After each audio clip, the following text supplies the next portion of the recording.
Like this stuff. I want to stop right there because I want to go somewhere because I thought something just hit my mind and hit my heart, and we need to pick. Give me your best practice for single mothers raising young boys, young men. Let's before I even get into it, tell me what would you tell a single mother raising? Matter of fact, let me tell you. One of my That's a great question. one of my I know a lot of Great single mothers topic. raising young boys. One of I'm gonna use this one because it was about a young man um who's 14. Mhm. The little girl then got on the phone and told him, let me you got a big thing. He told the other people that he Right. told the other people that he's in the gang, that he gang affiliated. Went out there with his father. Father didn't say nothing. Came back to the mom. Mom seen everything. Mom devastated. What do I do? I'm gonna give you my interpretation, but I want to hear yours first. Tell me how would you handle that, and How would I what handle advice that? would you Or give? just single mothers in general? What advice would you give to this mother how to deal with that situation? Deal with that situation for me. What's Um, your advice?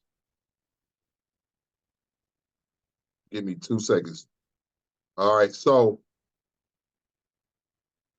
you want me to answer that specifically, and then That the specific. general That question too? right, right.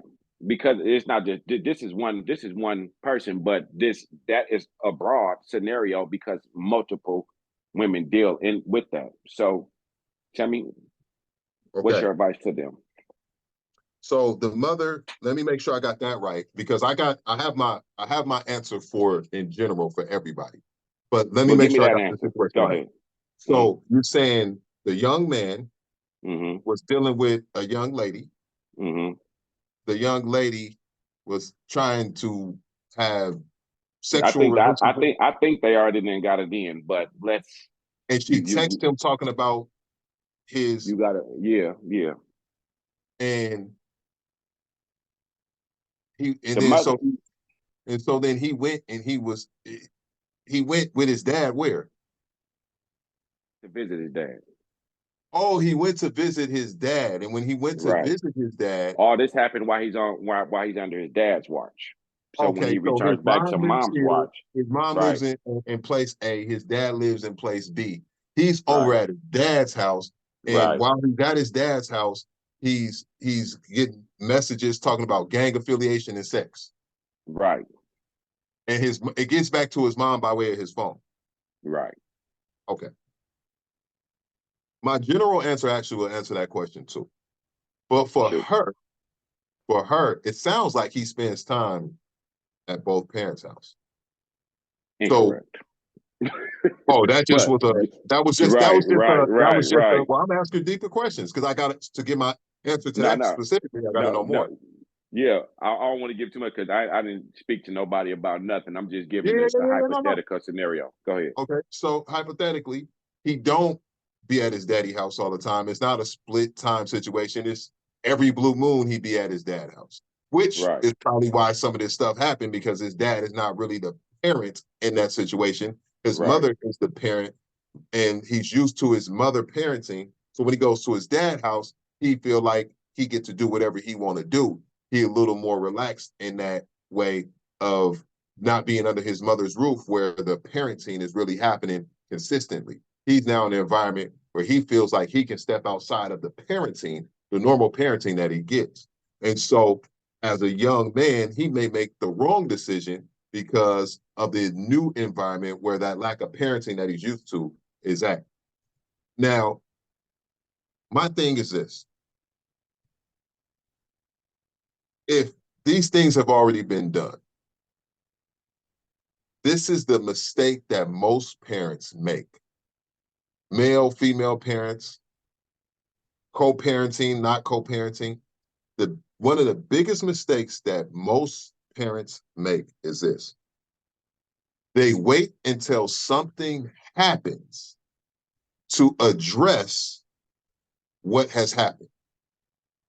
I'm going to say it again.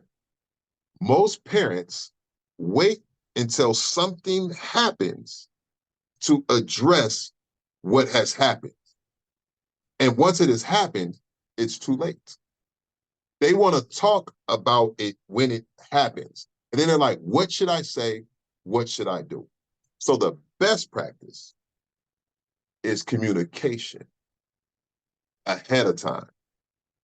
When you are raising a young man or a young woman for that matter, the best practice is to communicate often about the future.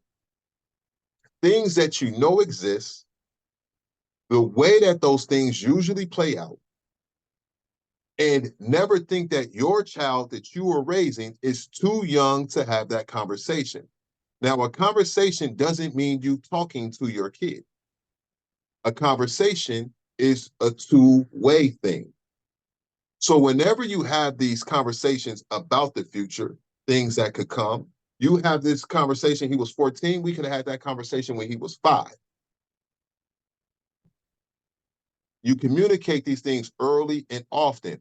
However, at the end of the conversation, you say, do you understand what I just said? And they'll say, yeah. And then you say, well, what did I say? Because now you're having a conversation and you want them in their own words to tell you what you're talking about. The Right. earlier and the more often you do this with a young, impressionable mind, the better the chances are that they will make wise decisions when faced with those things that come later on in life. So the best practice is communication with the child about those future events that are coming down the line and how to prepare them best and what you expect them to do and making them communicate that back with you. That's the best practice. Now, if you haven't put that into practice and this thing happens, now what you have to do is you have to go to this young man and you have to make real changes. First change is real obvious. It's real obvious. You're not going to your daddy's house no more. That's over with. You are not allowed to go to your daddy's house no more because your dad and you are not making good decisions.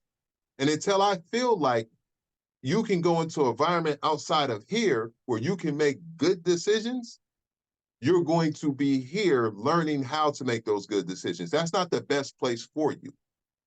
This is the best place for you. Don't put your child in an environment where they can't succeed. Because at a young age, it's very easy to make the wrong decision, even when you know the right one. Adults do it. Why wouldn't a child do it? Adults make the wrong decision and tell you out their mouth, but I knew what I was supposed to do. That's a human nature for a person to decide to do something wrong against what they've been taught. So don't put a child in an environment that is not going to allow them to be successful. To the best of your ability, control the environment where your child is going. And if you have to do that after you experience them going to an environment, I remember one time my son went to my cousin's house. And he went to my cousin's house and it wasn't nothing terrible that happened. But long story short, that ain't the environment my son's supposed to be in. Right. He never went there again. I remember my mom and my son's mom told me to let my son go to a certain school in Richmond, California. I said, my son ain't going to that school. They like, nah. So I let him go to the school, right? My son, kid spit some milk on my son beat his ass. Bing, bing, bing, bing, bing, bing. I come to pick him up. They got my son hemmed up like he did something wrong. And they trying to talk to me like, we got to figure out because he can't be doing that. And I said, hey, we don't have to figure out nothing. You know why? The lady looked at me. I said, because this is the last day that you're going to see my son here. He was never supposed to be at this school, and he will never be back in this environment again. My son ain't did nothing wrong. and he will not be back here. He's better than this. And the lady mouth and eyes, she couldn't believe it. And she was like, no, no, no, we want him to stay. I said, nah. And so you control the environment. And if that environment isn't conducive for the young mind that you're raising, you remove them from that environment and don't put them back there again.